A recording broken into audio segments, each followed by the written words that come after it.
Michel en Hedwig, jullie zijn strandwacht bij de hoofdpost in Nieuwvliet. Waar houden jullie zo mee bezig dagelijks? Nou, het is vooral het preventief handelen om te zorgen dat er geen ongelukken gaan gebeuren op het strand. We proberen de veiligheid van de badgasten te garanderen, zeg maar, door informatie te verstrekken, door ze eventueel te helpen met EHBO-gevalletjes. Daarnaast heb je ook altijd natuurlijk wat grotere ongevallen en een keer een gebroken enkel of een verdraaide knie. Of het kan zelfs uitgaan tot een reanimatie. Daar zijn we eigenlijk gewoon mee bezig om te zorgen dat iedereen weer veilig is. Alle posten hebben ook boten. Dus op alle posten zijn een boot aanwezig. Hier op Nieuwvliet is ook een auto extra aanwezig.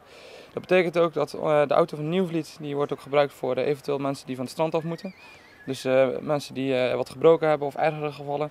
Nou, die halen met onze auto die van het strand af. Dus de auto die gaat heel de kust langs. Vorige week hebben we nog een gevalletje gehad. Dan werden we opgebeld door de ambulance. De alarmcentrale bedoel ik. En die vertelde dat er gebeld was naar hun. Dat er een mevrouw in elkaar was gezakt die niet goed was geworden. Nou, dan zijn we met onze auto daar naartoe geweest. We zijn dan gaan kijken wat er aan de hand was.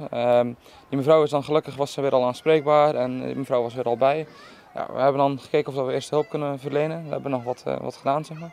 En dan hebben we daarna de mevrouw teruggebracht naar haar vakantieplek. Doen jullie ook regelmatig oefeningen? Ja, eigenlijk elke woensdagavond hebben wij een oefening. Na diensttijd komen alle posten hier op Nieuwvliet. We verzamelen ons hier dan en dan hebben we van tevoren een oefening bedacht. Het kan van bijvoorbeeld het varen zijn, het aanvaren van een drenkeling, dat we dat gaan oefenen. We hebben ook 3 jongens hier, 3 strandwachten, die zorgen voor een vaaropleiding.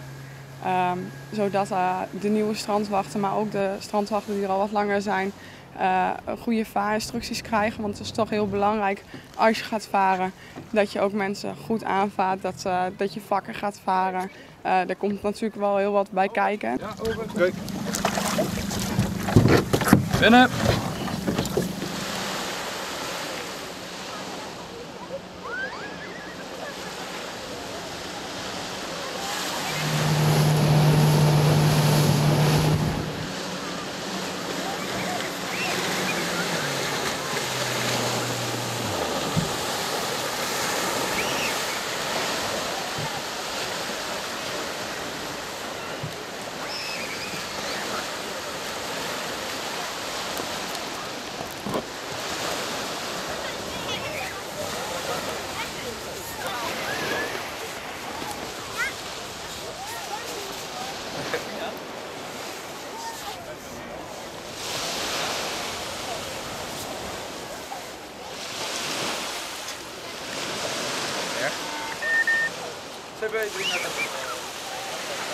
Kunnen jullie nog nieuwe mensen gebruiken? Ja, we zijn eigenlijk altijd wel op zoek naar nieuwe strandwachten die het leuk vinden om aan de kust te werken. En die wij kunnen opleiden tot een goede strandwacht en die het fijn vinden om hier te zijn.